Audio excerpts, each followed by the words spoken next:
जय गुरुदेव, राधे राधे, जय महाकाल। और देखिए, आज विषय बहुत गंभीर है, और गंभीर ही नहीं, बहुत विषय गंभीर है।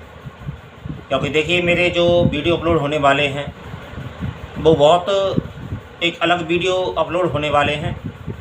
और कुछ लोगों के विषय में मेरा बोलने का मन करता है कि कहा जाए कि नहीं कहा जाए, लेकिन बोलना तो पड़ेगा। क्योंकि सत्य को तुम कितने पर्दों में रखोगे, कितने तालों में रखोगे और कितने बंद दरवाज़ों में रखोगे, वो आखिर कहाँ जाएगा। सत्य तो सत्य है ना, वो कुछ समय के लिए दबाया तो जा सकता है, लेकिन छुपाया नहीं जा सकता, उसका बीज मिटाया नहीं जा सकता है। क्योंकि ये जो प्रकृति है वो कई, इसमें शास्त्र ये कहते हैं, लोग तो ये कहते हैं कि प्राण 18 हैं, लेकिन सिम्हा प्राण ये कहता है कि प्राण 26 हैं। तो शास्त्रों में ऐसे बहुत से, कुछ लोग कहते हैं कि तत्व जो है वो 26 हैं, लेकिन 3 तत्व अनादि हैं। तो लोग ऐसा भी कहते हैं, लेकिन परिभाषा मेरी वो नहीं। आज मैं जिन विषयों पर मैं बात कर रहा हूँ, देखिए, वेद जब थक जाता है ना, और जब शास्त्र थक जाते हैं तो नेति नेति कहे जाते हैं। ब्रह्म की उपमा के विषय में नेति नेति मतलब अर्थात अब क्या कहूँ मैं, थक जाता है वेद, कहते कहते थक जाता है वेद। पुराण कह जाते हैं, थक जाते हैं वो, कि क्या मैं हरि का वर्णन करूं और क्या मैं हर का वर्णन करूं, वो थक जाते हैं। हरि और हर का कोई वर्णन कर सकता है जो अनादि हैं? हरि और हर का वर्णन कोई नहीं कर सकता है। लेकिन एक तत्व आता है शक्ति, एक तत्व आता है शक्ति तत्व। शक्ति तत्व का उतना ही महत्व है जितना शिव तत्व का महत्व है। क्योंकि यदि कोई एक नर या फिर एक मादा, एक जीव इस जगत में पैदा होता है तो वो शिव और शक्ति के मिलन से पैदा होता है। शिव और शक्ति के मिलन से पैदा होता है इस जगत में कोई एक, यदि जीव कोई यदि पैदा होता है संसार में।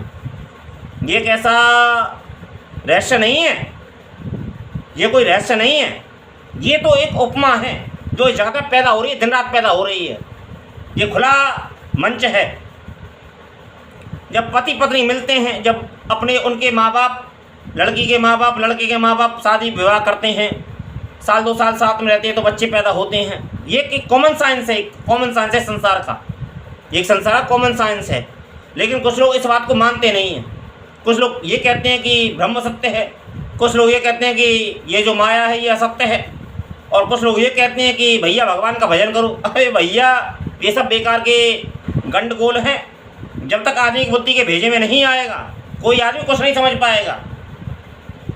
देखिए, मैं तो एक अघोरी हूँ, मैं एक अघोरी हूँ, लेकिन मुर्दे का मांस नहीं खाता हूँ, शमशान में नहीं बैठता हूँ मैं, लेकिन शमशान में मैं साधना अवश्य करता हूँ। एक अघोर तंत्र में एक क्रिया आती है, सब क्रिया। मैं कृष्ण भक्ति का सिद्धांत बता रहा हूँ आप लोगों को। कृष्ण भक्ति का सिद्धांत ये कहता है कि जो शिव को पूजेगा, जो शिव को छोटा मानता है या फिर मुझे बड़ा मानता है, वो मुझे नहीं पा सकता है। और शिव ये कहते हैं कि जो हरि को छोटा मानता है, जो मुझे बड़ा मानता है, वो मुझे नहीं पा सकता है। ये स्वयं हरि ने और शिव ने स्वयं कहा है अपने वक्तव्य में। ये शास्त्रों में छुपा हुआ रहस्य है। कुछ लोग एक भागवत को पढ़ने के बाद में वो अपने आप को वेदज्ञ मानने लग जाते हैं, वो अपने आप को प्राणों का ज्ञाता मानने लग जाते हैं। लेकिन मैं तो अपने आप को ज्ञानी मानता ही नहीं। धर्म की जो परिभाषा है ना, वो धर्म की परिभाषा पहली ये है कि क्षमा। वैसे तो लोग ये कहते हैं कि अन्नदान बहुत बड़ा दान है, अन्नदान बहुत बड़ा दान है, कन्यादान बहुत बड़ा दान है, स्वर्ण दान जो है वो बहुत बड़ा दान है, गौदान जो है वो बहुत बड़ा दान है। लेकिन क्षमादान, क्षमादान, क्षमादान कहीं सुना है तुमने?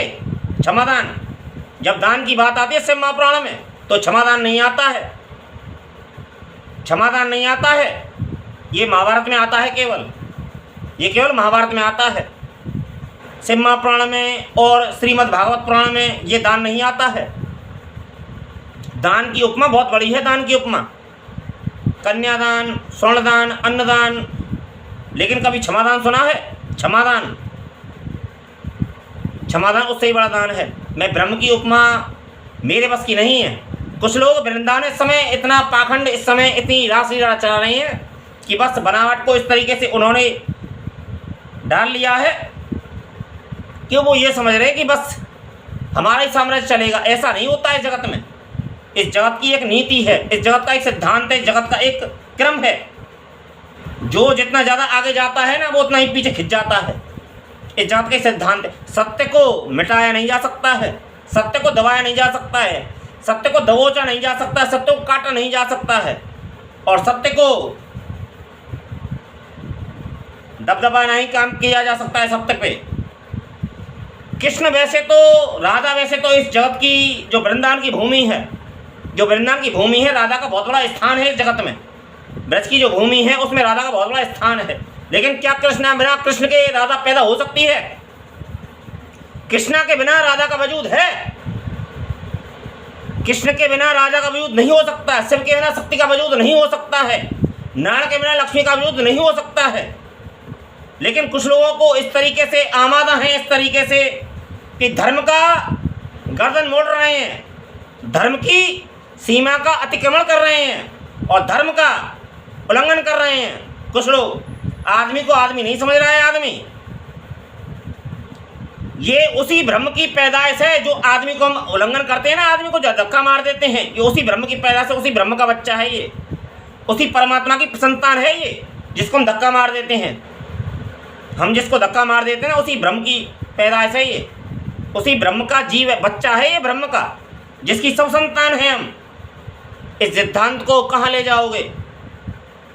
इस सिद्धांत को नहीं ले जा सकते हो। इस सिद्धांत को मैं जिस परिभाषा को जानता हूँ, मैं ज़्यादा महात्मा नहीं बनता हूँ। मैं ये नहीं कहता कि मैं बहुत बड़ा त्यागी में हूँ, तो त्यागी बनने की तमन्ना ही नहीं है। त्यागी नहीं बनने के मूड में हूँ, ना मैं फेर में हूँ और ना मैं इस चक्कर में हूँ कि त्यागी बन जाऊँ, मैं बहुत बड़ा महात्मा बन जाऊँ। महात्मा ने क्या करोगे? कुछ नहीं उखड़ पाओगे महात्मा बन के। जय गुरुदेव, राधे राधे, जय महाकाल, राधे अलवेली सरकार, जय गुरुदेव, जय महाकाल।